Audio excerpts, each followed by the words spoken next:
오늘 말씀 제목을 제가 레위기 1 하나님의 집에 같이 살기라고 정하려고 했는데 주보에 자리가 안 돼서 앞에 1만 붙였습니다. 네, 레위기 1 이렇게 붙인 이유가 무엇일까요? 네, 레위기 2, 3, 4 이렇게 저와 함께 앞으로 이 수요 예배 시간에 이 레위기 말씀을 함께 나누게 된다라는 것입니다. 여러분들은 레위기 말씀을 좋아하십니까? 대단하시네요. 대부분 많은 이제 한국 성도님들은 이 레위기를 싫어하거나 혹은 굉장히 어려워합니다.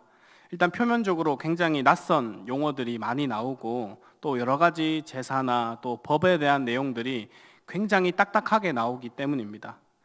그래서 성경을 읽겠다고 다짐한 사람들이 올해는 꼭 일독을 해야 되겠어 라고 마음 먹은 사람들이 이 창세기 출애굽기를 재밌게 읽다가도 이 레위기가 딱 나오면은 이건 내 위기가 아니라 내 위기다, 내 위기가 찾아왔다 라고 할 정도로 어려운 책이 이 레위기입니다.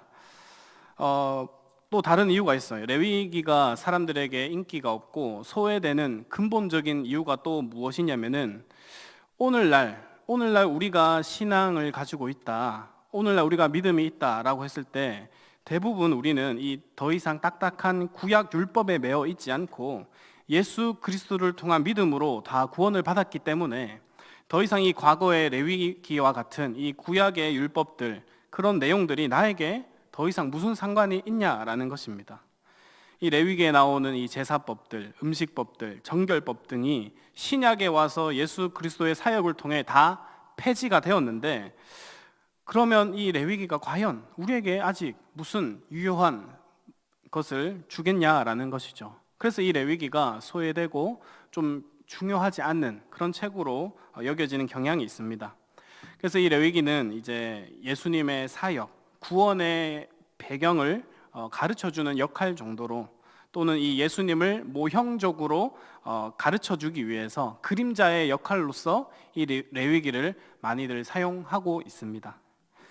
그러나 이 레위기는 이 레위기 자체만으로도 우리가 생각하는 이상으로도 굉장히 중요하고 또 우리가 생각하는 것보다 훨씬 더 많은 유익과 은혜를 부어주는 책입니다.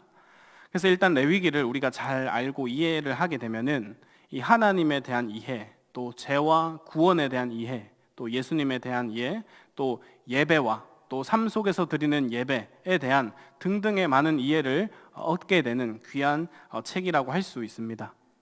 예를 들어서 이 레위기를 읽어보면은 출산, 이 아이를 낳게 되면은 그 여인이 부정해진다라고 되어 있습니다.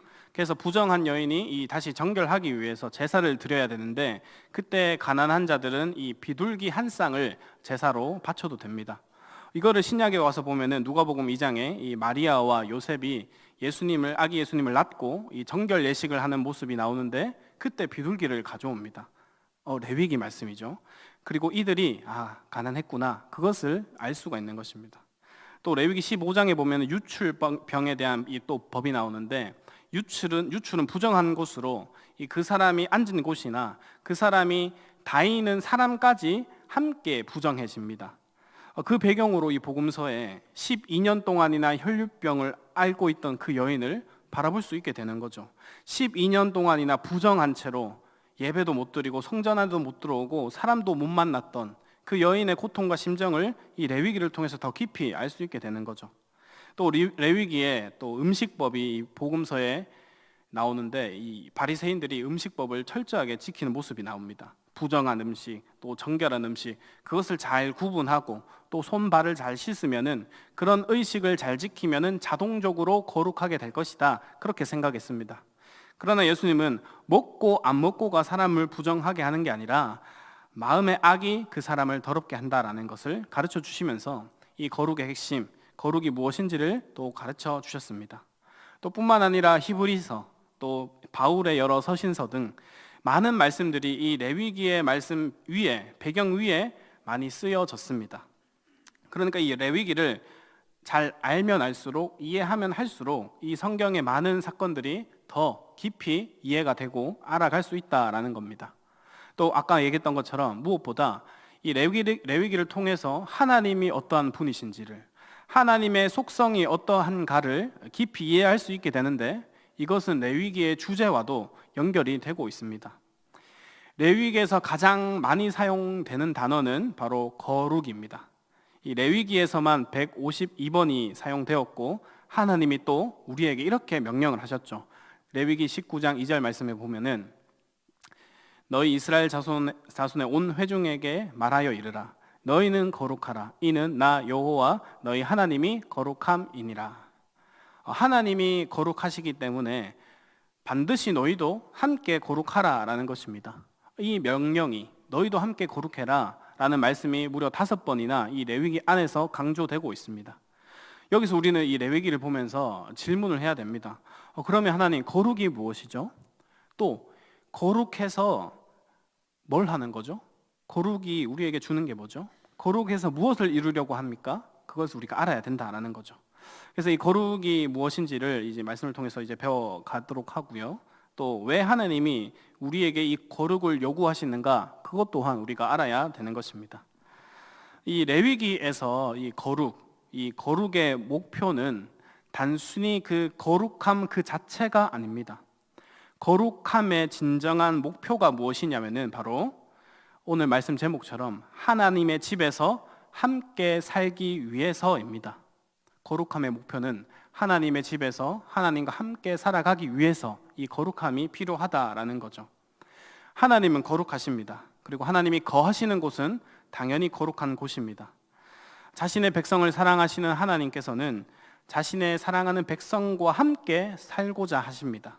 하나님의 집에 초대해서 불러서 하나님의 그 풍성한 영광과 그 기쁨을 우리에게 나누고자 하십니다. 우리가 왜 결혼을 할까요? 집값이 세이브되니까? 아니죠. 사랑하는 사람과 함께 살기 위해서, 사랑하는 사람과 헤어지기 싫어서 계속해서 함께 있기를 원해서 우리가 결혼을 합니다. 그래서 한 집에서 살면서 이 서로에 대한 의무와 책임을 다하게 되는 거죠. 그래서 우리가 결혼을 하고 이 결혼에 대한 언약을 맺게 되는 것입니다. 마찬가지로 하나님은 천지를 창조하시고 또 인간을 만든 목적 또한 자신의 형상을 닮은 가장 사랑하는 그 피조물과 함께 하시기 위해서 그 인간을 창조하셨고, 또 성경을 보면은 이스라엘을 부르심도 또 자신의 백성을 삼아주시고 함께 하시기 위해서 이스라엘을 애굽에서 불러내었다라는 것을 알 수가 있습니다. 출애굽기 29장 46절 말씀에 보면은 그들은 내가 그들의 하나님 여호와로서 그들 중에 거하려고 그들을 애굽 땅에서 인도하여 낸 줄을 알리라. 나는 그들의 하나님 여호와이니라. 내가 그들의 하나님 여호와로서 그들 중에 거하려고 그들을 애굽 땅에서 인도하여 낸 줄을 너희가 알라.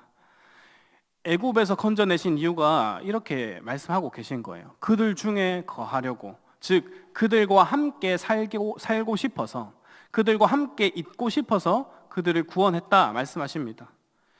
오늘 우리를 구원하시고 또 지금 이 시간에 교회에 있게 하심도, 예배 자리에 부르심도 하나님이 우리와 함께 하고자 하심 때문에 우리가 여기 서 있은 줄을 믿습니다.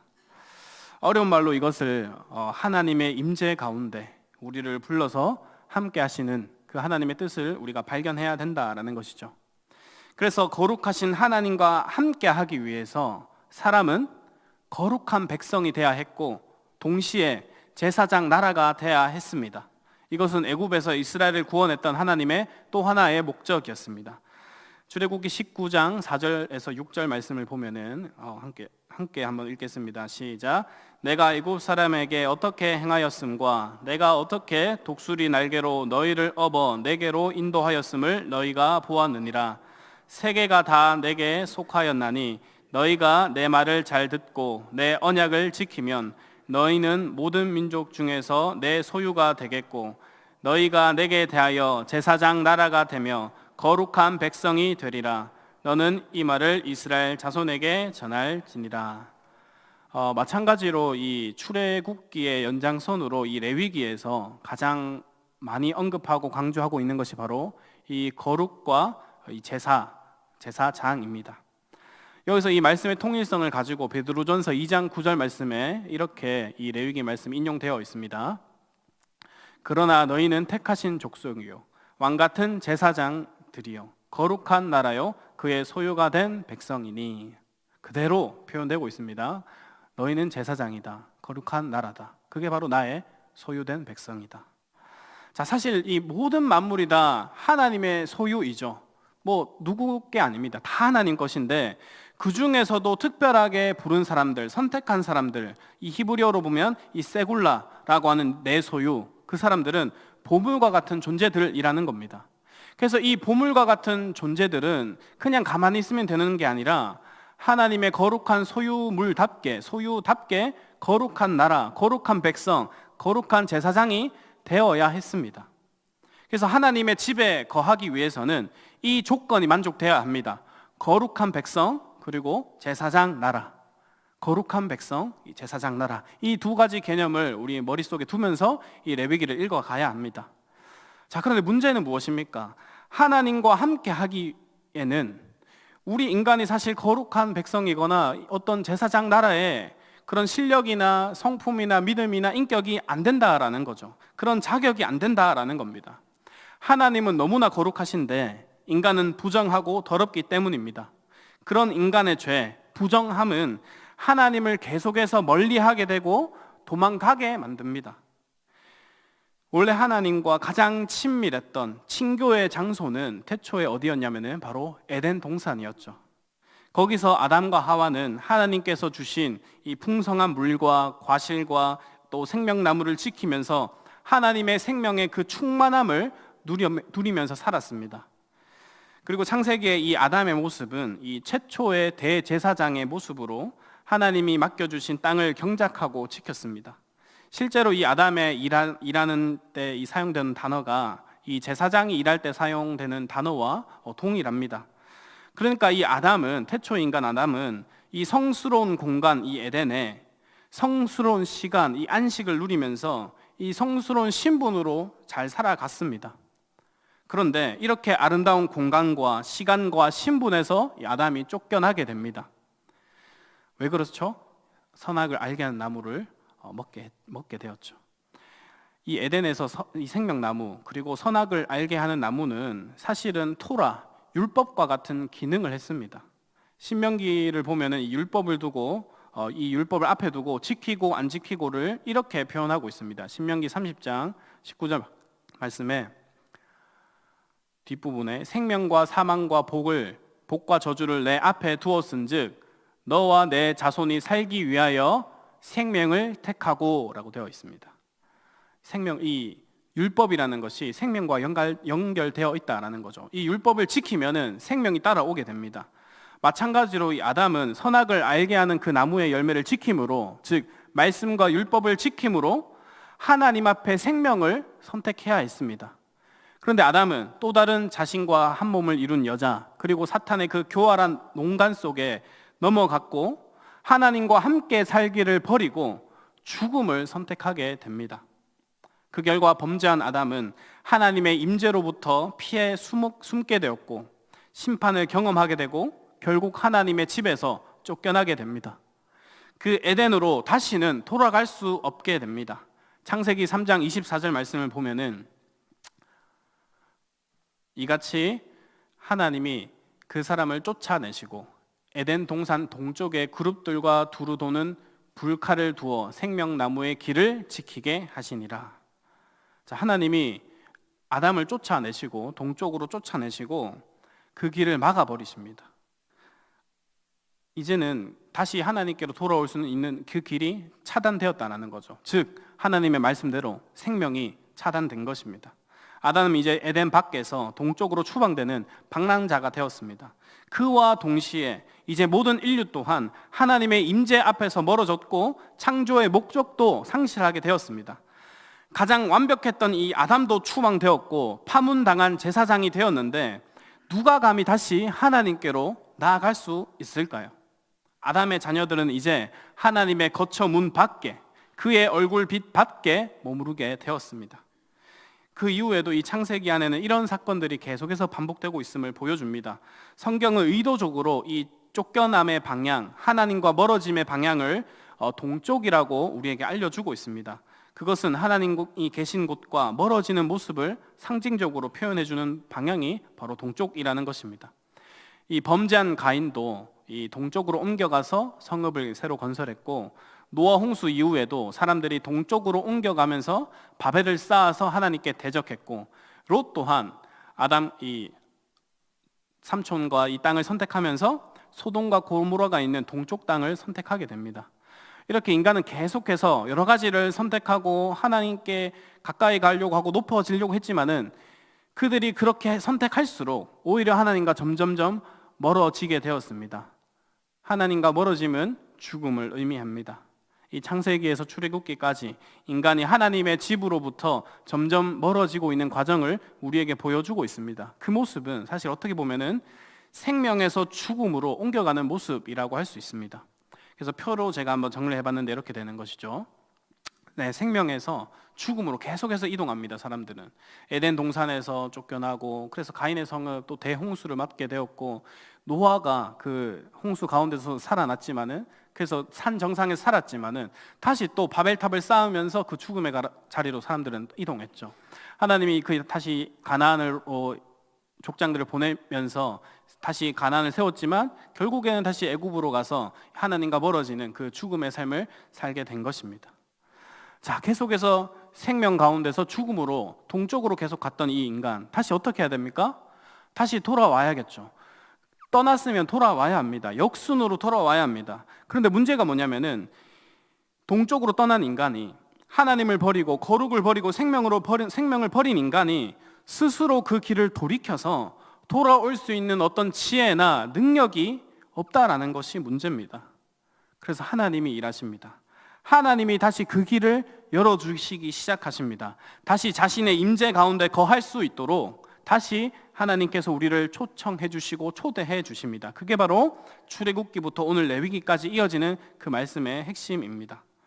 그래서 이 레위기라는 이 율법서가 따로 뚝 떨어져 있는 성경이 아니라 이 창세기에서부터 출애굽기 그리고 민수기 신명기까지 이어지는 하나님의 말씀이라고 할 수 있어요. 모세를 통해서 자신의 백성을 출애굽시키시고 죽음의 물을 건너게 하시고 하나님의 영광이 임재가 있는 그 하나님의 뜨거운 불이 임하는 그 신의 산으로 이들을 불러 모으셨죠.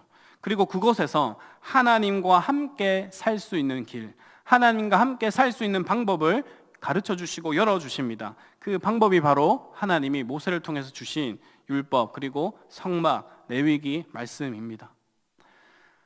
하나님은 이 성막을 주심으로 하나님과 인간이 다시 그 신혼집을 차리도록 다시 함께 살아갈 수 있는 그 방을 만들어 주셨던 것이죠. 그래서 성막은 하나님의 집입니다. 하나님의 임재가 있는 곳, 하나님의 얼굴이 있는 곳이 성막입니다. 이 집으로 다시 하나님께서는 자신의 백성을 부르시고 초대하십니다. 그래서 레위기가 어떻게 시작하냐면 1장 1절에 보면은 원래는 여호와께서 회막에서 모세를 부르시고 그에게 말씀하여 이르시되 이렇게 번역되어 있지만은 이 원어 성경을 보면은 바이크라 이렇게 시작합니다. 이 히브리어 성경 제목인데 그 뜻은 그리고 그가 부르셨다 이렇게 시작하고 있습니다. 그리고 그가 부르셨다. 이 시내산에서 다시 그를 부르셨다라는 겁니다. 하나님이 불렀다라는 것이죠. 그리고 불러서 가르쳐 주는 거죠. 하나님과 함께 할 수 있는 방법을, 자신과 함께 살 수 있는 방법을 가르쳐 주셨습니다. 성막을 주시면서 자신에게 가까이 올 수 있는 방법을 알려주십니다. 그게 바로 거룩한 백성으로 회복될 수 있는 제사법이고 또 제사장 나라로서 살아갈 수 있는 법들인 것입니다. 거룩한 백성이 되게 하려고, 제사장 나라가 되게 하려고 이것을 이루기 위한 방법으로 이 레위기, 토라, 율법을 우리에게 주셨습니다. 이 법들을 통해서 부정한 것들을 해결하고 자신에게 가까이 올 수 있도록, 또 성막 밖에서도 동일하게 성막 안에서 살아가는 것처럼 거룩하게 살아갈 수 있도록 그 방법들을 가르쳐 주신 것이 이 레위기라는 것이죠. 그래서 신기하게도 아까 동쪽으로 나아가면서 하나님과 멀어졌던 그 모습들이 다시 성막의 모습을 보면은 성막의 입구가 동쪽으로 나 있습니다. 일직선으로. 그래서 다시 이 동쪽 길을 거슬러 오면서 하나님께로 다시 나아올 수 있는 그 길이 열렸다라는 것을 우리는 이 성막을 통해서 볼 수가 있습니다. 그래서 하나님께서는 다시 이 에덴의 원형, 에덴의 모습을 다시 이 성소를 통해서 회복시키고 있는 것입니다. 다시 재창조하셨다라는 거죠. 그래서 성막을 만들 때부터 사실은 이 성막과 에덴 동산은 굉장히 닮아 있습니다. 그걸 제가 표로 정리해 봤습니다. 안 보이는데 나중에 궁금하시면 카톡으로 보내드리겠습니다. 출애굽기 39장에서 40절의 말씀을 보면은 이 성막에 건설되는 모습들이 묘사가 돼요. 그리고 창세기 1장 2절은 이 에덴 동산, 이 건설되는 모습이 나오는데 동일하게 되어 있어요. 하나님께서 말씀으로 하나하나 지으시면서 이 많은 단어들을 동일하게 사용되었다라는 것을 볼 수 있습니다. 이것을 보면 좋을 텐데 글씨가 작네요. 그래서 결국에는 어쨌든 읽어보시면 창세기 1장 2절과 출애굽기 39장 40절 말씀을 보면은 하나님이 에덴 동산을 만드셨던 것처럼 이 성막을 동일하게 만드셨다라는 것을 알 수가 있어요. 그래서 천지창조와 이 성막은 닮아 있는데 결국에는 이 에덴 동산이나 이 성막이나 다 하나님의 집을 상징하는 것입니다. 그래서 하나님은 다시 이 거룩한 장소, 다시 거룩한 시간, 다시 거룩한 사람을 만드시길 원하셨던 것이죠. 이것이 이 레위기 안에 들어가 있습니다. 그래서 레위기 안에 여러 가지 제사법, 또 속죄일, 안식년, 희년, 정결법, 성결법 다 나중에 살펴보겠지만 이 모습들이 다 담겨져 있는 것이죠. 자, 그래서 이 크게 레위기 구조를 세 가지로 나눌 수가 있는데 이렇게 되어 있습니다. 네, 이렇게 되어 있습니다. 1장에서 10장까지는 이 제사법, 이 제사를 통해 죄를 속죄함으로써 하나님과 함께 할 수 있는 방법, 그리고 11장에서 16절은 정결법으로 하나님 앞에서 이 정결의 상태를 어떻게 유지할 것이냐, 그것을 해결하고 하나님과 함께 할 수 있는 방법, 그리고 성결법 17장에서 27장을 통해서 세상 가운데 또 이웃 앞에서 바른 관계, 바른 상태를 통해서 하나님과 함께 거할 수 있는 방법. 결국에는 이 레위기의 전체 구조가 하나님과 어떻게 함께 살아갈 수 있을 것인가, 그것을 우리에게 가르쳐 주고 있는 것입니다. 그러니까 하나님이 이렇게 디테일하게 상세하게 율법 하나하나를 주시면서 얼마나 하나님 자신이 우리와 함께 살기를 원하시는가를 보여주시는 것이죠. 큰 은혜입니다. 그러나 동시에 우리가 기억해야 될 것이 무엇이냐면은, 이제 안 보여주셔도 됩니다. 동시에 우리가 반드시 기억해야 될 건 뭐냐면은 하나님의 임재, 하나님의 얼굴이 거룩하지 않은 백성에게는 얼마나 큰 위험인지도 이 레위기에서 배울 수가 있어요. 그래서 이걸 보고 한 신학자는 하나님은 위험한 거룩성을 가진 분이시고 그분의 위험한 거룩성은 죄인에게 치명적이라고 표현하고 있습니다.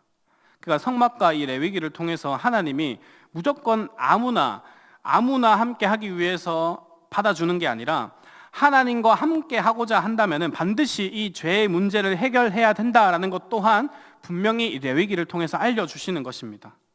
그러니까 이스라엘이 어떻게 다시 하나님과 관계를 맺고 그 거룩하신 하나님과 한 공간에 있으면서도 죽지 않을 수 있는지, 거기에 대한 답을 제공하는 것이 바로 이 시내산에서 주어진 언약, 이 레위기 말씀이라는 것입니다. 자, 이 언약이자 이 생명이자 이 율법, 그것을, 이 레위기를 이스라엘 백성들이 잘 지켰을까요?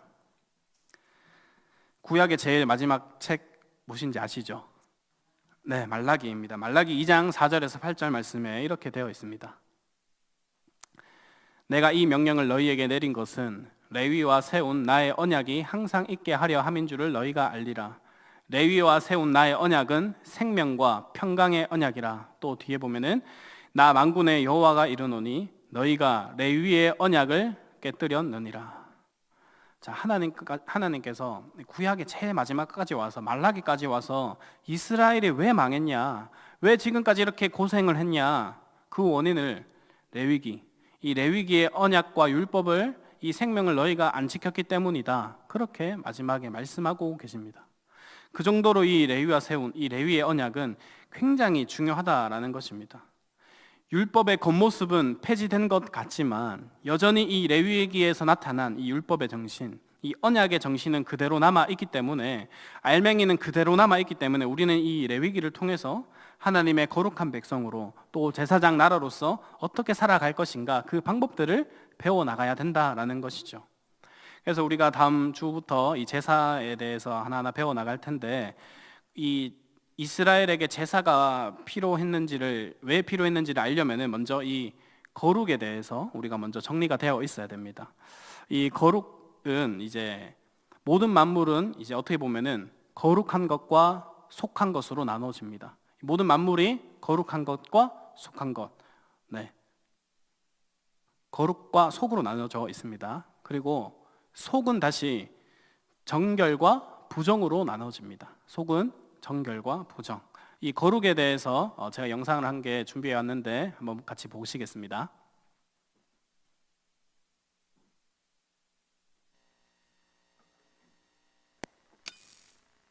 여러분은 아마도 거룩이라는 말을 들어본 적이 있을 겁니다. 아니면 적어도 한두 번은 찬양으로 불러봤을 텐데요. 사람들은 대부분 이 개념을 그저 도덕적으로 선한 것과 연관짓습니다. 따라서 하나님은 도덕적으로 완벽하심으로 거룩하시다고 생각하죠. 네, 그것도 거룩의 일부예요. 하지만 성경에서 거룩의 개념은 그보다 훨씬 크고 풍부한데요. 사실 이는 하나님이 온 우주의 배후에 계시는 창조의 힘이시라는 것을 의미합니다. 오직 그분만이 온 세상을 아름다움과 생명이 가득한 곳으로 만드는 능력을 갖추신 분입니다. 이 모든 능력이 하나님을 완전히 유일한 존재로 만드는데 이게 거룩이라는 말의 뜻이죠. 하나님의 거룩하심을 이해하는 데 도움이 되도록 태양에 빗대어 보겠습니다. 태양은 유일합니다. 적어도 태양계에서는요. 매우 강력하고 지구상의 모든 아름다운 생명의 원천이 됩니다. 그런 의미에서 태양을 거룩하다고 말할 수 있어요. 그리고 이 비유를 확장해 볼 수도 있는데요. 그 경우 태양을 둘러싼 공간 역시 거룩한 곳이 됩니다. 네, 태양에 가까이 갈수록 기운이 더 강렬해지는 것처럼요. 맞아요. 모든 생명의 원천이 되는 그 힘과 선함은 동시에 위험하기도 한데요. 태양에 너무 가까이 갔다가는 흔적도 없이 사라지고 말 것입니다. 마찬가지로 하나님의 거룩하심의 중심에는 만일 우리가 부정한다면 그분의 임재가 우리에게 오히려 위험하다는 역설이 있습니다. 그게 나빠서가 아니라 너무 선하기 때문에요. 하나님의 거룩하심에 대한 이러한 역설은 모세와 타는 떨기나무 이야기에 최초로 등장합니다. 하나님이 모세에게 내가 서 있는 곳은 거룩한 땅이니 신을 벗으라고 말씀하십니다. 모세는 하나님을 보기가 두려워 얼굴을 가리고 하나님은 이리로 가까이 오지 말라고 하시죠. 강렬한 장면입니다. 사실 하나님의 거룩하심이 그렇게 강렬하게 나타나는 장면은 이스라엘 성전의 이야기에 훨씬 더 많이 나옵니다. 성전은 하나님의 거룩한 임재가 거하시는 주된 장소였는데요. 성전 중앙에는 지성소라고 불리는 방이 있었습니다. 하나님의 임재가 흘러넘치는 곳이죠. 그리고 성전 주변에 사는 이스라엘 사람이든 성전 안에서 일하는 제사장이든 하나님의 거룩한 임재에 접근한다는 것은 위험을 수반하는 일입니다. 그거 참 문제네요. 그럼 어떻게 해야 하죠? 네, 성경이 제시하는 해결책은 그 사람이 정결해지는 겁니다. 도덕적으로 정결해져야 한다는 건가요? 네, 그리고 그건 이해하기 쉬워요. 그러나 성경은 많은 장을 할애해 다른 종류의 정결을 이야기합니다. 바로 의식적 정결인데요. 이것은 자신을 무엇이든지 죽음과 관련된 것으로부터 분리한 상태를 의미합니다. 피부병에 걸린 사람이나 주검 또는 특정한 체액과의 접촉 등 이런 모든 것이 사람을 부정하게 합니다. 그리고 의식적인 부정함이 꼭 죄는 아닙니다. 잘못된 것은 부정한 상태로 겁없이 하나님의 임재 앞에 나아가는 일이죠. 그게 바로 하나님이 이스라엘 백성에게 아주 명확한 지침을 주시며 그들이 언제 부정해지고 어떻게 다시 정결해져서 성전에 들어갈 수 있는지 알려주신 이유입니다. 그 내용이 담긴 책이 레위기죠. 맞아요. 하지만 이 개념은 거기서 멈추지 않고 계속 발전합니다. 성경의 뒷부분에 가면 이사야 선지자의 아주 흥미로운 이야기를 발견하게 되는데요. 그는 자신이 성전에서 하나님의 임재 한가운데 있는 놀라운 환상을 보고서 완전히 겁에 질립니다. 네, 그는 그 안에 있는 것조차 금지돼 있다는 걸 알거든요. 그래서 죽게 될까 걱정하고 있죠. 그때 스랍이라는 신비한 피조물이 등장합니다. 아주 신비한 피조물이죠. 맞아요. 그때 스랍이 타고 있는 숯을 들고 날아오더니 그걸 이사야의 입술에 대며 아주 이상한 말을 합니다. 너의 악은 사라지고 너의 죄는 사해졌다. 어떻게인지 타는 숯이 이사야를 정결하게 한 거네요. 네, 신기하지 않나요? 보통 부정한 것을 만지면 그 부정함이 만진 사람에게 옮기 마련이잖아요. 그런데 지금 이 개념은 새롭습니다. 아주 거룩하고 정결한 숯이 이사야에게 닿자 그 정결함이 그에게 옮겨졌다는 거거든요. 하나님의 거룩하심이 이사야를 죽게 한 게 아니라 변화시키신 겁니다. 이게 시사하는 바는 아주 크죠. 하지만 여기서 끝이 아닙니다. 이번에는 에스겔 선지자의 이야기입니다. 환상 속에 그가 성전 문에 서 있는데 문지방에서 물이 흘러나오는 모습이 보입니다. 그 물이 개울로 변하더니 이내 깊은 강이 되어 사막에 흐르고 강물이 흘러간 자리마다 푸른 나무들이 자라납니다. 그러고는 이 강물이 사해로 흘러들어가자 모든 것이 살아나고 새로워지죠. 즉, 먼저 정결해진 다음에 성전에 들어가는 게 아니라 하나님의 거룩하심이 성전에서 흘러나와 모든 것을 정결하게 하시고 살리시는군요. 이게 다 어떤 의미죠? 그건요, 예수님을 만나면 비로소 알게 됩니다. 그분은 자신이 이 모든 오래된 환상을 성취하실 분이라고 말씀하시는데요. 그 방법이 놀랍고 새롭습니다. 예수님은 두루 다니시며 부정한 사람들을 만지십니다. 피부병을 앓는 사람, 혈루증에 걸린 여인, 죽은 사람들까지. 그분이 그들을 만지시자 그들의 부정함이 예수님께 옮는 게 아니라 반대로 예수님의 정결함이 그들에게 옮겨져 치유의 역사가 일어납니다. 예수님은 마치 이사야가 본 그 거룩한 숲 같으세요. 맞아요. 그리고 예수님은 자신이 하나님의 거룩하심을 드러내는 인간이 되셨으며 이제 그분과 그분을 따르는 자들이 하나님의 성전이라고 말씀하셨죠. 그들을 통해 하나님의 거룩하신 임재가 세상에 흘러들어가 생명과 치유와 소망을 가져오도록 말이죠. 바로 이게 예수님이 그분을 따르는 자들에게서 생수가 강물처럼 흘러나올 거라고 하신 이유입니다. 그럼 이건 다름 아닌 오늘 우리에 대한 이야기군요. 그런데 결말은 어떻게 되죠? 성경의 마지막은 하나님의 거룩하심에 관한 마지막 환상으로 끝이 납니다. 이번에는 사도 요한의 환상인데요. 거기에서 우리는 세상이 완전히 새롭게 변화되고 지구 전체가 하나님의 성전이 된 모습을 봅니다. 또한 에스겔이 본 그 강이 하나님의 임재로부터 흘러나와 모든 피조물을 적시고 온갖 부정한 것을 없애며 모든 생명을 회복시킵니다.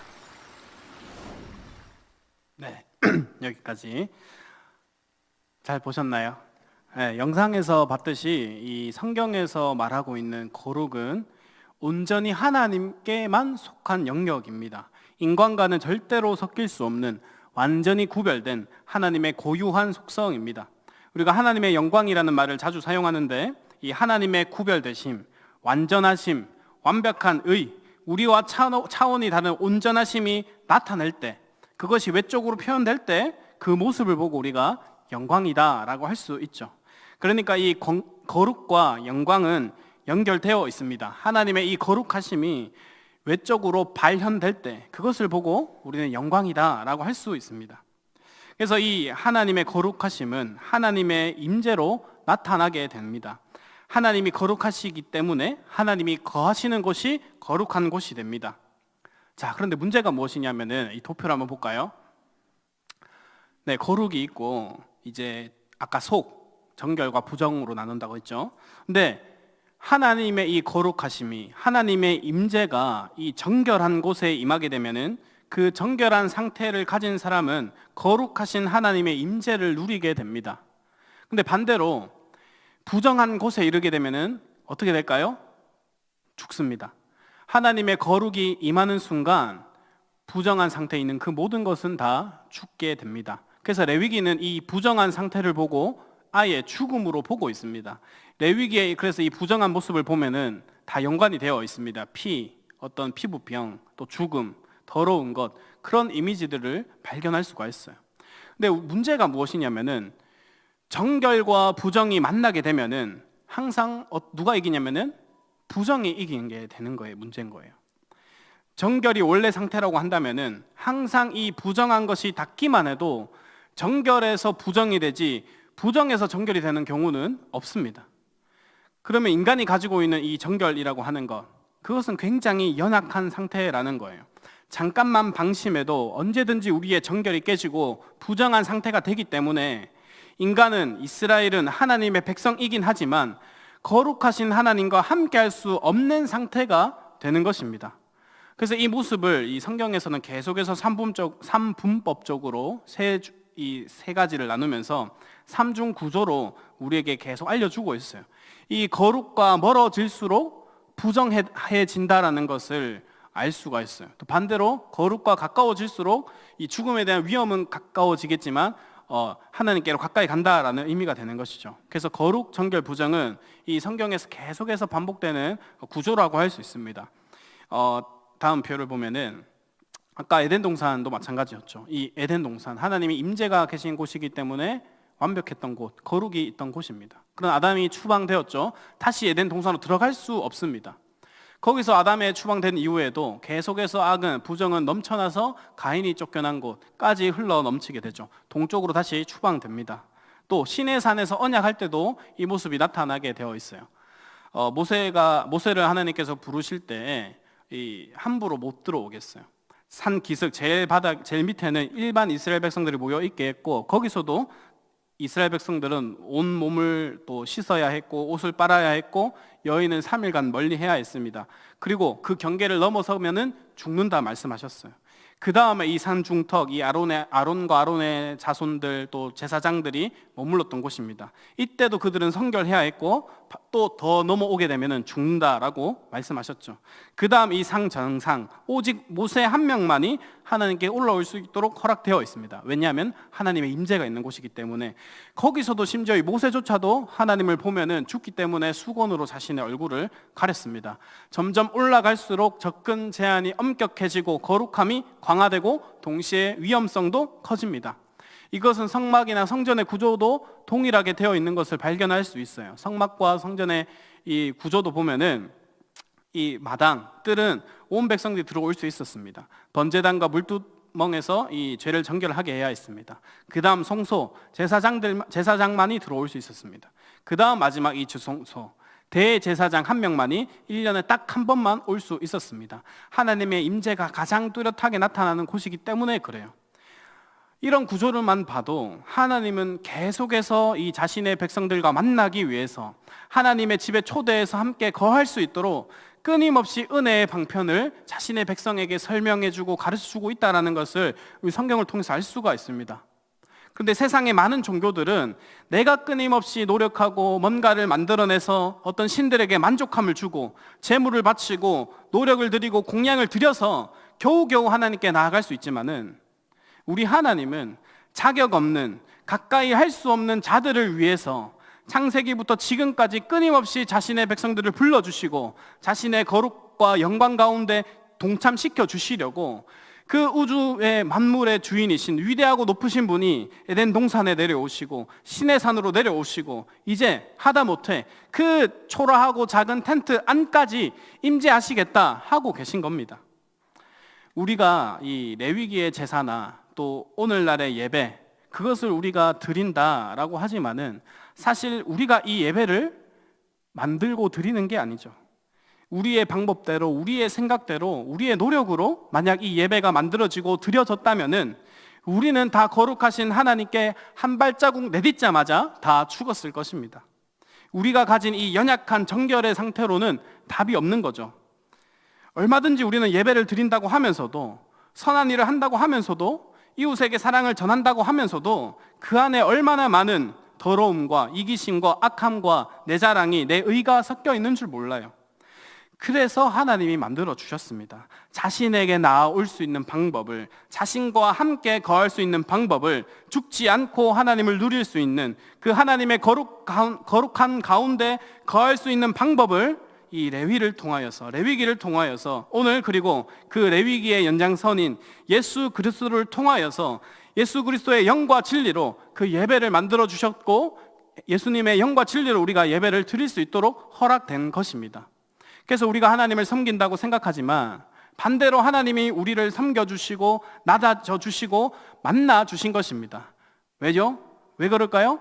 우리와 함께 하고자 하셔서, 너무 함께 하고자 하셔가지고 그렇게 거룩하지 않는 백성, 그렇게 말 안 듣는 백성들을 끊임없이 불러 모아주시고 끊임없이 정결하게 만들어서 거룩한 백성으로 제사장 나라로 살아가게 하려고, 그래서 우리를 계속해서 부르고 계신 것이죠. 이 레위기의 첫 단어 바이크라, 그가 부르셨다. 오늘 동일하게 주님은 우리를 부르고 계십니다. 우리를 날마다 초대하고 계십니다. 이제 나와 함께 거하자고, 나와 함께 하자고, 내가 네 안에, 네가 내 안에 더불어 함께 살자고 계속해서 말씀하고 계십니다. 우리 성도님들은 이런 하나님과 함께 살고 싶으신가요? 정말로 하나님을 갈망하시는가요? 레위기는 사실 이런 하나님의 임재, 하나님을 갈망하는 자들에게는 큰 은혜가 됩니다. 그러나 그냥 대충 예수님을 믿고 천국 가겠지, 교회 잘 다니고 예배 안 빠지고 헌금만 잘해도 내 신앙 이 정도면 의무를 다했어 라고 만족하는 사람에게는 이 레위기는 그저 지루한 책이 되고 맙니다. 부디 우리 드림의 모든 성도님들은 이 하나님의 거룩하신 부르심 앞에 엎드리고 주님의 임재를, 주님과 함께함을 갈망하는 모든 성도님들 되시기를 주님의 이름으로 축복합니다.